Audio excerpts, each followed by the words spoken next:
I've made over 212 YouTube videos. And since I was 11, which is 14, 15 years ago, I was obsessed with YouTube. I was literally creating YouTube videos back then with my limited resources. And when I got older, I knew the whole creation process. So I created more videos for myself and videos for other people, which means I've probably created over 300, 400 YouTube videos. And in this video, I'm going to go through 19 things that will fast track your YouTube success.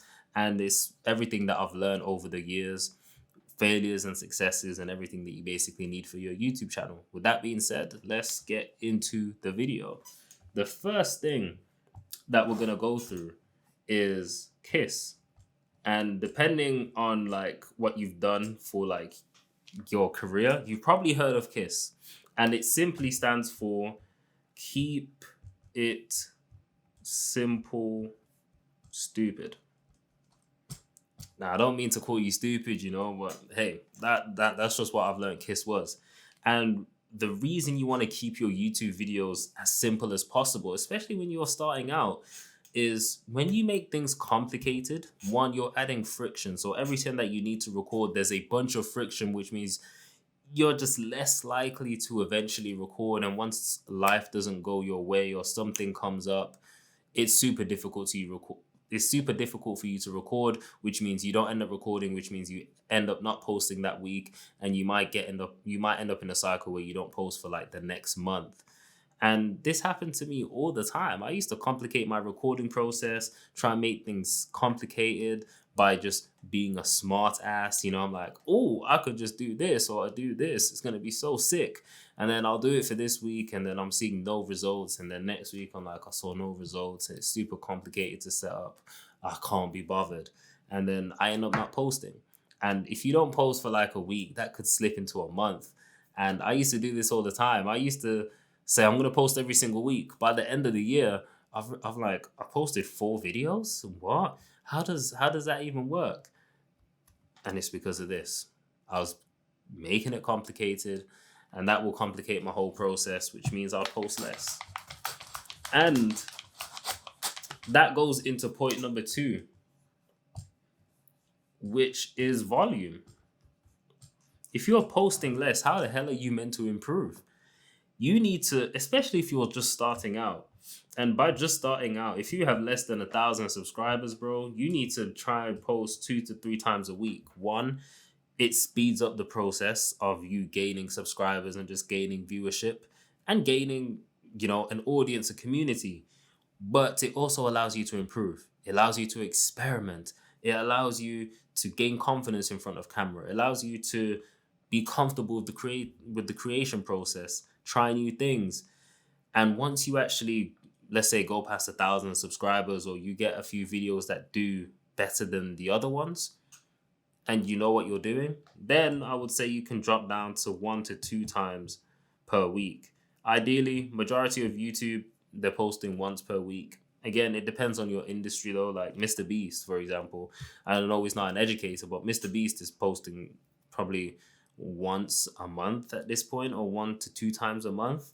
It really just depends, but his videos are super extravagant, right? Compared to educators, we can literally sit down and make a video every single week, so there's no excuses. And depending on how long your videos are, if they're 10, 15 minutes, you can definitely record 2, 3 videos in one sitting and release 2, 3 videos per week. With that being said, let's get on to number 2. 1, 2, 3. Number 3, format. Now, if you don't know what format is, it's essentially the style of video, whether that is a talking head video like mine, but it also includes a whiteboard element from the top down. Some people might just do a whiteboard style video where they're standing in front of a whiteboard and literally lecturing you. Some people might do a vlog. Like, there's different formats of videos, and you need to experiment with different formats. And this is why format is king. Once you've tried different formats, you will know which format is working for you the best. And the ones that's working for you the best, normally there'll be like 2 formats that end up working for you better than others. Bear in mind, formats can also include like the environment you're filming in. You could film outside, that's a different format. Filming inside, different format. Standing up and walking and filming in different locations in one video is different format. All these different things contribute towards your content. And once you find the ones that work for you, you need to stick with that and cut out the other ones, which is why it's important you're posting 2 to 3 times per week at the beginning stages, or 1 to 2 times per week, because this will speed up what format is actually working for you. And everyone has a format. Neural Knowledge has a format. It's the whiteboard style videos. I know that certain tech YouTubers have a format where it's this and then a top-down shot, which is why I'm kind of doing it, because I love tech. So I watch those videos. I'm actually going to create those videos on my main channel as well as self-development, self-improvement. So I guess you guys can look forward to that. But with that being said, pretty simple. Format is king. Number 4, and I'm actually going to change color. I don't want to do the whole video in black. Might be kind of depressing.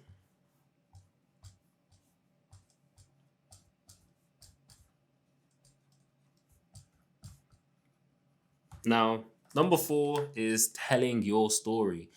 This is something that is crucial. And as educators, if you're watching this as a business owner or an educator, you might be thinking, I don't want to tell my story. I just want more clients. But your story is what's going to get you more clients. Your story is what's going to make you more relatable, more trustworthy. They're going to see you telling your failures in your story, because a story without obstacles is basically not a story. A story without stakes is not a story.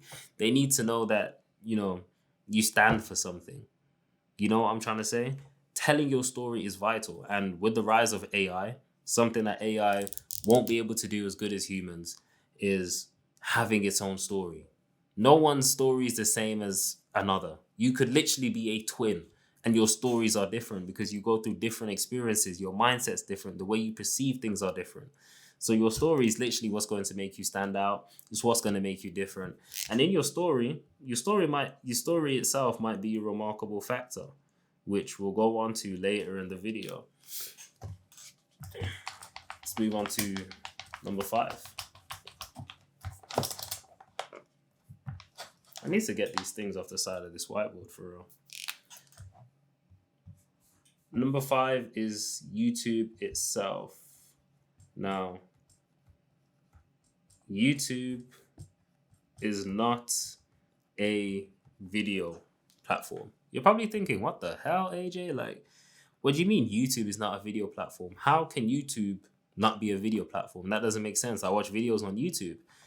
Correct, you watch videos on YouTube, but YouTube is literally I'm pretty sure it's the only social media platform, or the only media platform where videos are just not pushed in your face or forced down your throat. When you open Instagram, you'll probably see a reel forced down your throat. And you'll scroll and you'll see a reel from someone you do not follow forced down your throat. And it'll literally start playing, auto playing. On TikTok is the same thing. I'm sure Twitter's the same thing. LinkedIn also added that feature. YouTube is the only one where you can click on YouTube, go on the home screen, and the video is not going to auto play. What's going to be there? A thumbnail and the title. And until you click or hover on that thumbnail or title, you will not get a preview or see the video at all. Which means the most important thing on YouTube is the packaging. It's your thumbnail and title. And if you want to go deeper in packaging, the intro is also linked to the packaging, because if the intro is completely different to what's perceived on the thumbnail and title, then your video is just going to go downhill. But I always say this to my clients. Think in terms of packaging. Don't think in ideas. Think in terms of titles and thumbnails. Instead of thinking, I'm going to make a video where I'm going to speak about, how to achieve your goals. Think, okay, what would the title be for that type of video? Research if anyone made titles similar to that, or any titles that you see, or maybe you've got like a ChatGPT bot, which is actually inside of my program. Cheeky plug. If you want to be a part of the YouTube Academy, there's going to be a link in the description to apply. I teach everything YouTube. There's weekly calls and there's more. If you click on the link in the description, there'll be more info on that. But there's different ways you can basically title things. Once you find the right title and you know that the title is good, then fit your idea or your concepts or what you're going to speak about inside of that title. And the title will frame the packaging, or the title will frame how you say your ideas and the angle that you come from, which means your video could just be more captivating that way too, right? So with that being said, thinking titles instead of ideas. Now, if we were to go into number 6, which is viewer I'm not even sure if I spelled satisfaction right. Might have put one too many eyes. Anyway, viewer satisfaction. And this isn't a stat which is technically on YouTube, but viewer satisfaction comes in terms of likes, and it's pretty self-explanatory. It's whatever makes or indicates that the viewer is satisfied. So likes, positive comments, average view duration. What else is there? I guess subscribing, sharing the video. Anything that indicates that the viewer is satisfied is a thumbs up to YouTube. End of the day, the algorithm, all it wants is to serve people the best content suited to them, because then they will stay on the platform for longer, which means they will see more ads, which means YouTube will make more money, and also in return, creators make more money because, they get more views and more ad revenue, etc. These factors is what you should be focusing on. Now, on YouTube, they only show you click-through rate, which I should put here, click-through rate and average view duration. But really and truly, everything else matters. Likes, positive comments, average view duration, click-through rate, people subscribing, and people sharing the video. It all indicates that the viewer is satisfied with the video and they want other people to see the video, right? They want to stay on the platform more. They want to subscribe to you and watch more of your videos. And this is why, you see different YouTubers have different call to actions. Some say, hey, hit a thumbs up on the video. It really helps the algorithm. Subscribe. It really helps the algorithm. Make sure you stay till the end of the video. It really helps the algorithm. Now, call to actions are effective and it does drive people to do the things that you say, right? You can literally choose what call to actions you want to do. Typically, for an educator, the only thing you care about is people going in the link in the description. So more time, your call to action is probably just going to be a call to action to the description for either your program or your lead magnet or free product or whatever it may be. But focus on viewer satisfaction, which is why clickbaiting doesn't work as well anymore. Because when viewer satisfaction came into play, if you clickbait someone and they click on the video and it's not what they expected, and they know that you've just basically lied or super over exaggerated it. For example, if you said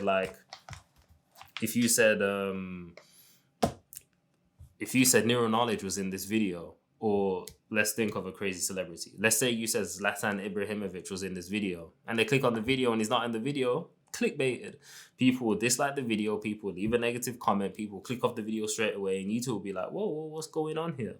And they'll realize. So clickbaiting doesn't work anymore. Well, that type of clickbaiting. Number 7. You want a catalog of videos. Now, if you're just starting out, or even if you've created a few videos, do not think that, this video is not going to matter. I'm just posting it to post, You need to really think to yourself that this video is the one. And even though it may not be the one in terms of, it may not be the one that gets 100,000 views, 1 million views and gets people onto your channel, is going to be the one once you do get that video that does get you 100,000 views, 1 million views, because they're going to go back and see what other videos you've posted. And if you stay on point and stay on brand, then they will watch those videos that you've posted, which are good, that have value. People are going to watch it. And it's almost going to be like discovering a new series that has 7 seasons and 5 episodes, 10 episodes a season. They're going to have a bunch of stuff to watch. So anytime that you make a video, don't think it doesn't matter. Every video matters. So yeah, make sure you maximize value, maximize impact in every video that you create.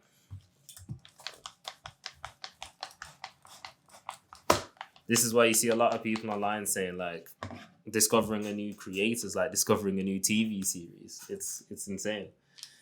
I don't know why I went back to black. Oh, that 8 is crazy. We mentioned intro in the packaging. Now, if you want to perfect your intro, there's a framework which I tell all my clients, and you'll see it used in multiple videos, literally multiple videos every single time, especially if you're in the educating space. And I call it RPP, which is repeat, or you could say rephrase. Then it goes into proof. Then it goes into planning. So the start of your video should look something like this, and it should take about 30 seconds. By repeat, I basically mean repeat or rephrase your title, literally, as I did at the beginning of this video. And if you go on pretty much any other video, they would literally do the same thing. It confirms the click. It makes people know that they clicked on the video and they're going to get what they expected. But, we're in a trust pandemic where you might say this, but are you actually going to deliver this? And people also need to know that, you're worth listening to. So you need to add proof. Proof comes in forms of results, testimonials, or even credibility proof, where you're using facts and statistics from studies or research or whatever. So you can add that into the proof section. If you don't have results or testimonials, you can use proof. And then planning. Tell them how the video or what the video is going to look like. 19 points, like I did at the start of this video.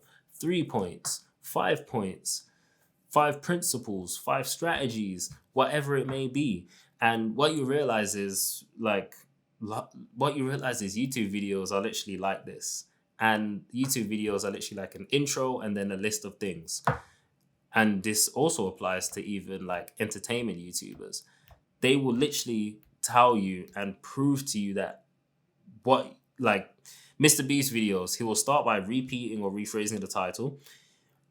He will then set up expectations by showing proof and show quick cuts of what challenges are going to be inside of the video. And then he'll show you the order that the video is going to happen, and then it all starts. And he does this super rapidly. It's actually very similar to the educational style, right? Now, I don't want to spend too long on this, but you guys will get the point on that. It's a massive framework, and I urge you, anytime that you click on a YouTube video from now on, just have a look. Just have a look at what the YouTuber is saying. Now, number 9 is crucial. Branding your channel. You basically want good branding.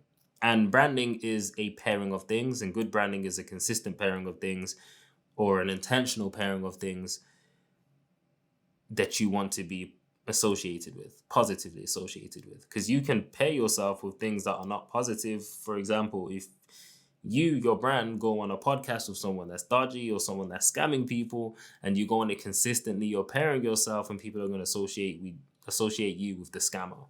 You know what I'm trying to say? So if you need to be intentional with who you pair yourself with, and who you're seeing around and stuff like that. But branding, if you want to be known for something, that's what you need to be known for. Like, a lot of people want to create YouTube channels and just be like, I just want to be known for me. I want to be known for me. But who are you? What are you? Who are you? What do you want to be known for? A good example is Nero. Nero, anytime that you think of Nero knowledge, you think, in fact, you can put in the comments what you think, but you probably think manifestation, reality creation, or you think spirituality. And when you deep it, they all basically mean the same thing. They're all under the same umbrella. When you think of who else is out there that is known, when you think of Alex Amosi, you think of business, life. Literally, you think of business first. And everything relates back to business. Nero, everything relates back to manifestation. Now, once you get to a certain point, you can, open the bracket more, like Alex Hormozi done with life. Nero Knowledge doesn't technically want to do, but he includes it inside of his videos.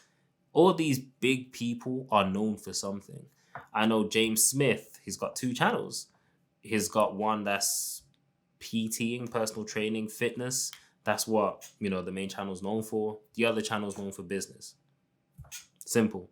In fact, if you want to get more specific, it's known for content, YouTube and short form. Simple, right?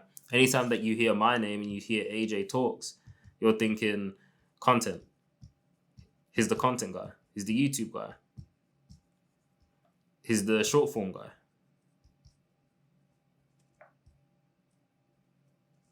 Oh, that just doesn't look right.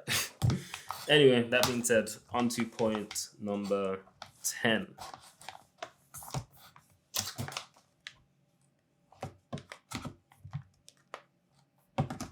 Damn. I can't get in the corner of that.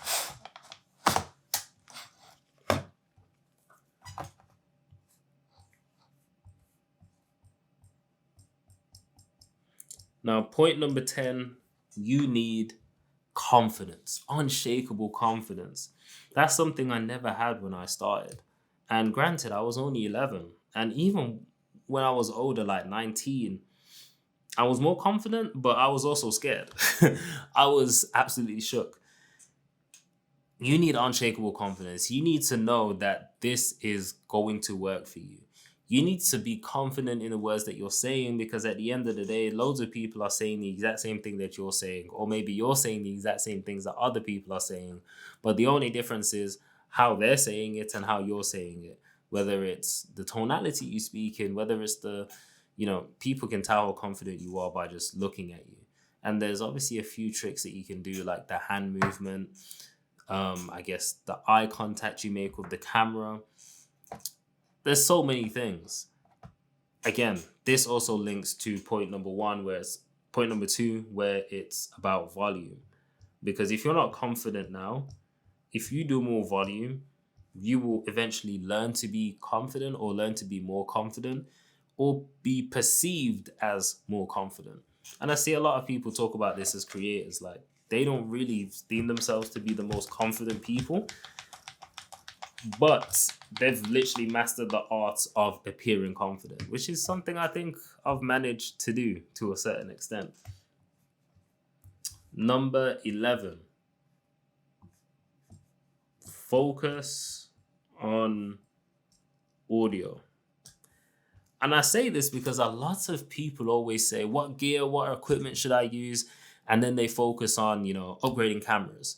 And before you upgrade your camera, you need to understand when you upgrade anything, it's going to come with more things, right? I forgot what the principle or law is called, but let's say you buy a new MacBook. You're also probably going to want other things with the MacBook. Maybe you want a MacBook case. Maybe you're going to need Apple Care.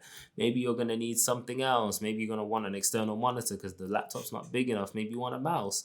Maybe you want this. Maybe you want that. All these little things add on. And it's the same with YouTube and equipment. If you buy a camera, you're going to buy SD cards. And depending on the camera, you might need expensive SD cards. Now you got an SD card, but you're still editing from your phone. You're going to need something to edit from. Maybe a laptop, maybe a computer.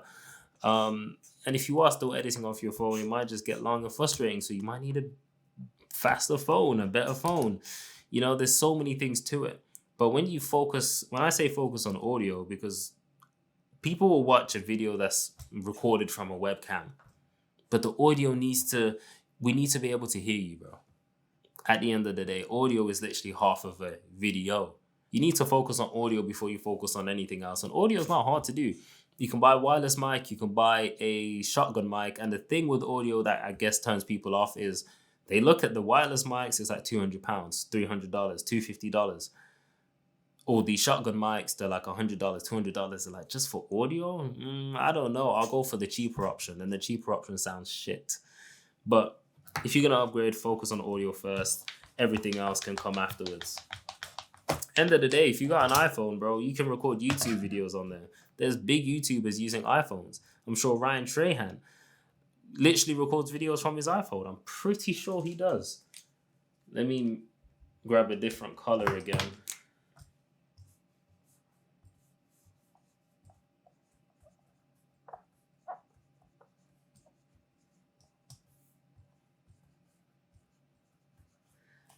What you need to understand is about YouTube that the views are not equal. You're probably thinking, what is this guy even talking about? If you've ever created videos on short form platforms like TikTok and Instagram, views are a lot easier to attain. But at the same time, those views are 100 times less valuable than YouTube views. You could get 100 views on YouTube and you could get 2 new clients, right? You could get 10,000 views on Instagram and literally get no new clients. You could get 10,000 views on Instagram and might not even be your target audience. There might be something in that video that just attracts a bunch of random kids. Plus, again, the way these platforms work, people actually have to click on your video on YouTube to watch your video. Whereas people might just stumble on your video on Instagram or TikTok, which means, of course, it's easier to get more views. And at the same time, they're going to be less valuable. It's just as simple as that. People actually come on YouTube to look for solutions. And YouTube is owned by Google, which is the biggest search engine in the world. And YouTube is the second biggest search engine in the world. And I'm pretty sure more people are watching YouTube on their like TV than Netflix now. So like the traffic is insane. Number 13. I'm sure that's what we're on. Now, I'm not talking about doing a marathon physically, but you need to be in it for the long run.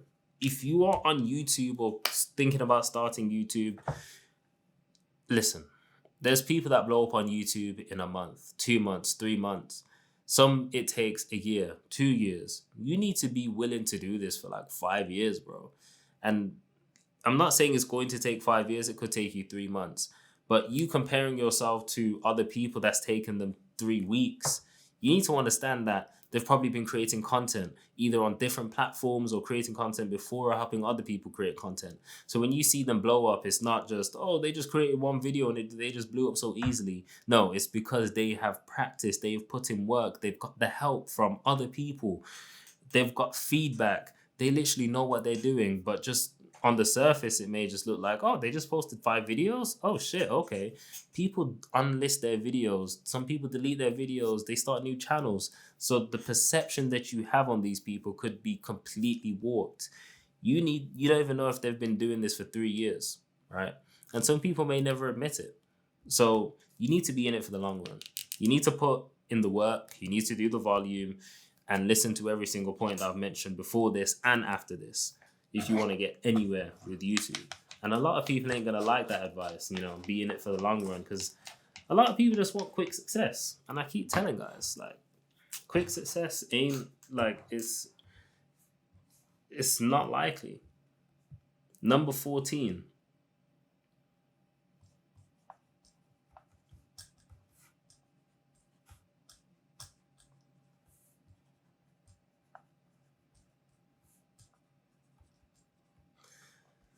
Number 14, there's no love without hate. And in this world that we live in, there's duality. There's love and hate, there's good, there's bad. People are going to leave you negative comments. People are also going to leave you positive comments. And there's a saying that says the wise are the same in pleasure and in pain. So whether you get negative comments, don't be affected by it. That person's probably just an idiot anyway. They're just doing it to trigger you. Whether you get positive comments, of course, reply with gratitude, show some respect, show some love back. But act the same as you would if it was a negative comment. Because if you really, really love the positive stuff, you're going to really, really hate the negative stuff. And the negative stuff is probably going to hit even worse than the love that you get. And you'll probably forget the love that you get after a minute and focus on the negative. It's just human nature. So you just need to react to both of these the same. And plus, I heard this concept that people leave negative comments just to get your attention because people are more likely to respond to negativity. So just keep that in mind. Like, People just leave negative comments just to mess with you, bro. Literally just to mess with you. If we go on to number 15, and we're back with Black.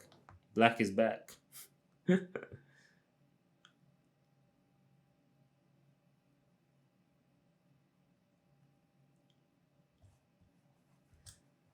Number 15, break the rules. And I say this as someone that's giving you principles and giving you tactics and strategies. You need to break the rules sometimes. A lot of people think I'm gonna abide by everything that you say and follow everything, but sometimes you need to, not break everything all at once, because that's dumb. Just break a rule here and there. Because then once you break the rule here and there, you're going to stand out. You're going to be different. It's kind of like when everyone was doing super edited videos, if like everyone just followed that and one person never decided to, tilt the rules a little bit. Let me just release a video that's not edited. What will we do? What if, there's ways that thumbnail should be, and, you should follow the thumbnail strategy or system. But what if you just bend the thumbnail rules a little bit? Now your thumbnails stand out even more than the ones, because everyone's doing it this one way and you've done it a completely different way because you bent a little rule. Breaking rules are a part of life, bro. And if you're going to break rules, at least break it on YouTube. Not actually break the law, because, you'll end up in prison. Like,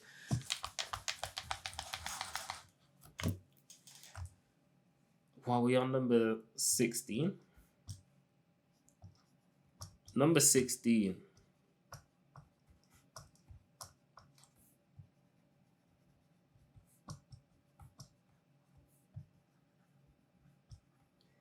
Think how you want to be perceived. This could be down to the clothes that you wear, the environment that you're in, the camera that you're using, the sound quality. I always say this.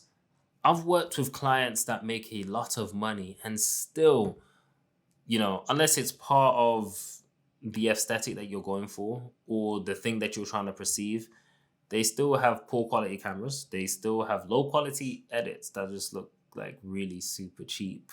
I'm not saying it needs to be super edited, but just have something that's clean, right? Or the audio sounds trash, or these simple things. Why would you want to be how are you trying to say that, you make 6 figures? I'm not saying this is anyone, but don't be this guy. Don't be like, you're making 6 figures a month, but then your camera quality is trash. Your audio is trash. I'm not saying you need the best and you need red cameras, but I'm saying they need to be good enough. Now, standard iPhone is good enough. But then if you got a cheap little mic, why the hell do you have a cheap little mic? It just doesn't add up.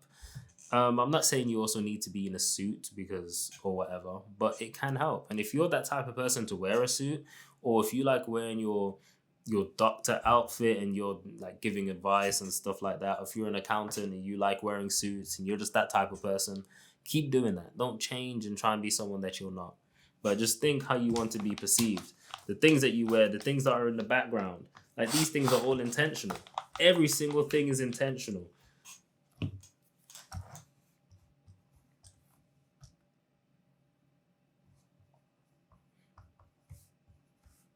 Number 17, create a business.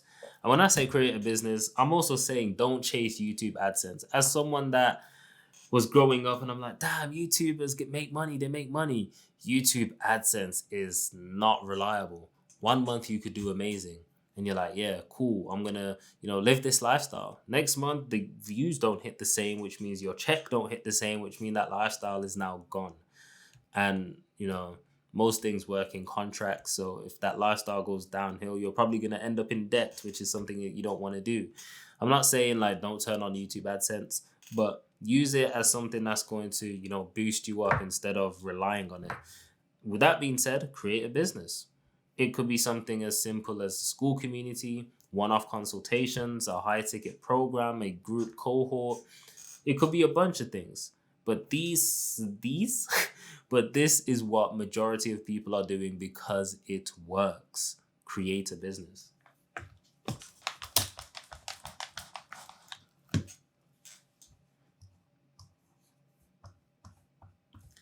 Number 18 is your habits. Your habits are like a double-edged sword. Shout out to James Clear. They will either make you or break you. And habits compound. So if you do a bad habit for the whole year, best believe whatever that habit is affecting, whether it's your health, your money, your relationship, just know that's going to deteriorate. Deteriorate. If it is a good habit, imagine how that could impact your wealth, your health, your content, your relationships.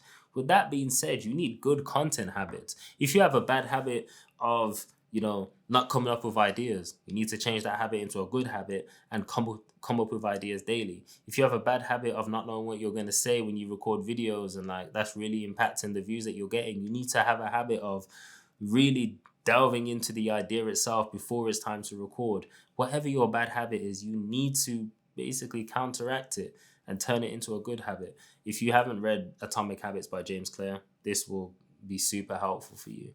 But habits are super important. I always tell my clients, come up with daily ideas, develop ideas every other day or every single day. And then that way you can, you can choose to select a few videos that you run. You can choose to record one or two videos from a bunch of video ideas rather than just be deprived of video ideas and choosing whatever you have available. It's almost like